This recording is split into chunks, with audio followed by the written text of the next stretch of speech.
इस वीडियो को देखने के बाद आपके आंखों से आंसू आ जाए दोस्तों।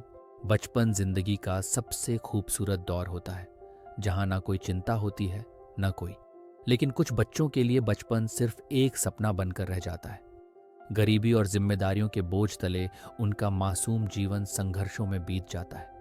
यह कहानी ऐसे ही एक लड़के आकाश की है, जिसने छोटी उम्र में अपने सपनों को ताक पर रखकर अपने परिवार के लिए लड़ाई लड़ी। उसकी जिंदगी आसान नहीं थी, लेकिन उसने हार नहीं मानी और हालात से झूं झक अपनी तकदीर खुद लिखी। बचपन जिंदगी का सबसे खूबसूरत दौर होता है, जहां ना कोई चिंता होती है ना कोई बोझ। लेकिन कुछ बच्चों के लिए बचपन सिर्फ एक सपना बनकर रह जाता है। उनकी दुनिया खेलकूद और मस्ती से नहीं, बल्कि संघर्ष और जिम्मेदारियों से भरी होती है। ये कहानी एक ऐसे ही लड़के आकाश की है, जिसने छोटी उम्र में अपने सपनों और खुशियों को छोड़कर परिवार की जिम्मेदारियों का बोझ उठाया। आकाश एक छोटे से गांव में अपने माता पिता और छोटी बहन नेहा के साथ रहता था। उसका परिवार बहुत गरीब था, लेकिन फिर भी उनके घर में प्यार और हंसी की कोई कमी नहीं थी। आकाश बहुत होशियार था और उसकी आंखों में बड़े सपने थे। वह पढ़ लिख कर एक बड़ा आदमी बनना चाहता था, ताकि अपने परिवार को गरीबी से बाहर निकाल सके। हर सुबह वह स्कूल जाने के लिए बहुत उत्साहित रहता था। उसे गणित और विज्ञान सबसे ज्यादा पसंद थे। स्कूल के बाद वह अपने दोस्तों के साथ खेलता, आम के पेड़ से फल तोड़ता और कभी कभी नदी के किनारे जाकर मिट्टी के घर बनाता। लेकिन उसे क्या पता था कि यह खुशियां ज्यादा दिनों तक टिकने वाली नहीं थी। एक दिन आकाश के पिता को तेज बुखार हुआ। परिवार के पास डॉक्टर के पास जाने के लिए पैसे नहीं थे। धीरे धीरे उनकी तबीयत बिगड़ती गई और कुछ ही दिनों में वे इस दुनिया को छोड़कर ले गए। आकाश की मां सरिता के लिए यह सबसे बड़ा सदमा था। वह खुद भी बीमार रहती थी, लेकिन घर चलाने के लिए उन्हें सिलाई का काम करना पड़ा। मगर उनकी कमाई इतनी नहीं थी कि 2 वक्त का खाना भी ठीक से मिल सके। अब घर की सारी जिम्मेदारी आकाश के कंधों पर आ गई। उसे समझ आ गया कि अगर वह कुछ नहीं करेगा तो उसकी मां और बहन भूखे मर जाएंगे। आकाश सिर्फ 14 साल का था, लेकिन अब उसे खेलने और पढ़ने का हक नहीं था।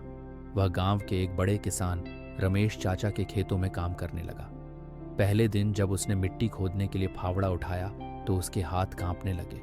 धूप में पसीना बहने लगा, पीठ दर्द करने लगी, लेकिन उसने हिम्मत नहीं हारी। हर दिन सुबह से शाम तक काम करता और जो थोड़ा बहुत पैसा मिलता उससे घर का खर्च चलाने की कोशिश करता। धीरे धीरे वह इतना थकने लगा कि किताबें खोलने का भी मन नहीं करता था। जब कभी स्कूल के रास्ते से गुजरता और बच्चों को खेलते देखता तो उसका दिल तड़प उठता। एक दिन उसका दोस्त विकास उससे मिला और बोला, आकाश, तू स्कूल क्यों नहीं आता? मास्टर जी भी तुझसे मिलने को कह रहे थे। आकाश ने फीकी हंसी के साथ जवाब दिया, अब मेरे पास स्कूल जाने का समय नहीं है। विकास, घर चलाना ज्यादा जरूरी है। यह कहकर वह आगे बढ़ गया, लेकिन उसके मन में एक गहरी उदासी थी। आकाश अब खेतों में ही नहीं, बल्कि गांव के एक चाय के होटल पर बर्तन भी धोने लगा। सुबह खेतों में काम करता, दोपहर में चाय की दुकान पर और रात में माँ और बहन के साथ घर पर समय बिताने की कोशिश करता। धीरे धीरे उसकी हंसी गायब हो गई। अब वह अपने मन की कोई बात नहीं करता था। उसे अब कोई शौक नहीं था, कोई सपने नहीं थे। वह सिर्फ मशीन की तरह काम कर रहा था। गांव के कुछ लोग उसकी मेहनत की सराहना करते थे, लेकिन कुछ लोग उसका मजाक उड़ाते। देखो, ये वही लड़का है जो पढ़ लिख कर अफसर बनने का सपना देखता था। अब देखो, बर्तन धो रहा है। आकाश को ये बातें चुभती थीं, लेकिन वह चुपचाप सहता रहा। वह जानता था कि दुनिया सिर्फ बोलती है, मदद कोई नहीं करता। अब आकाश को याद भी नहीं था कि उसने आखिरी बार कब खुलकर हंसी थी। उसके लिए खुशी का कोई मतलब नहीं रह गया था। उसे अपनी पसंद, अपने सपने, अपनी इच्छाएं सब भूल चुके थे। एक दिन उसकी बहन नेहा ने उससे कहा, भैया, तुम इतना काम क्यों करते हो? तुम भी स्कूल जाओ ना। आकाश ने उसे गले लगाकर कहा, अब मेरा स्कूल जाना जरूरी नहीं, लेकिन तेरा जाना बहुत जरूरी है। मैं मेहनत करूंगा ताकि तू पढ़ सके। अब उसका एक ही सपना था, नेहा को पढ़ाना। एक दिन गांव में एक संस्था आई जो गरीब बच्चों को पढ़ाने और नौकरी दिलाने में मदद करती थी। संस्था के प्रमुख अमित सर ने आकाश की कहानी सुनी और उसे एक नई राह दिखाने की कोशिश की। आकाश पहले हिचकियां ने कहा, बेटा, अगर तुझे मौका मिला है तो इसे मत छोड़। तब उसने हिम्मत की। संस्था की मदद से उसे एक फैक्ट्री में नौकरी मिली, जहां उसे अच्छी सैलरी मिलने लगी।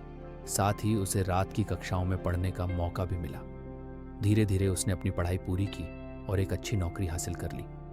आज वही आकाश जो कभी खेतों में मजदूरी करता था, एक ऑफिस में बैठा काम कर रहा है। उसकी माँ को अब काम करने की ज़रूरत नहीं है और बहन अच्छे स्कूल में पढ़ रही है।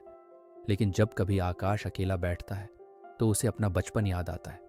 वह स्कूल की किताबें, वह खेल के मैदान, वह हंसी मजाक। वह सोचता है, अगर हालात अलग होते तो शायद मेरी जिंदगी भी अलग होती। पर उसे गर्व था कि उसने अपनी जिम्मेदारियों से मुंह नहीं मोड़ा। आकाश की कहानी हमें यह सिखाती है कि जिम्मेदारियां जीवन का हिस्सा होती हैं, लेकिन अगर हम संघर्ष करें तो अपनी तकदीर बदल सकते हैं। उसने अपना बचपन खो दिया, अपनी खुशियां भुला दी, लेकिन उसने अपने परिवार के लिए एक नई रोशनी जलाई। उसकी कहानी उन लाखों बच्चों की आवाज़ है जो समय से पहले ही बड़े हो जाते हैं और अपनी खुशियों को जिम्मेदारियों की आग में झोंक देते हैं। आज आकाश की मेहनत रंग लाई।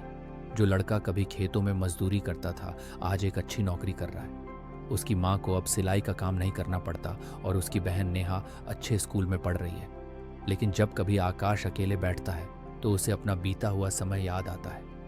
वह अधूरे सपने, वह बचपन की हंसी और जिम्मेदारियों के बीच खोया उसका मासूम जीवन पर उसे इस बात का गर्व है कि उसने अपने हालात से हार नहीं मानी और अपने परिवार के लिए एक नई राह बनाई। उसकी कहानी साबित करती है कि संघर्ष भले ही कठिन हो, लेकिन हौसला और मेहनत इंसान की तकदीर बदल सकते हैं।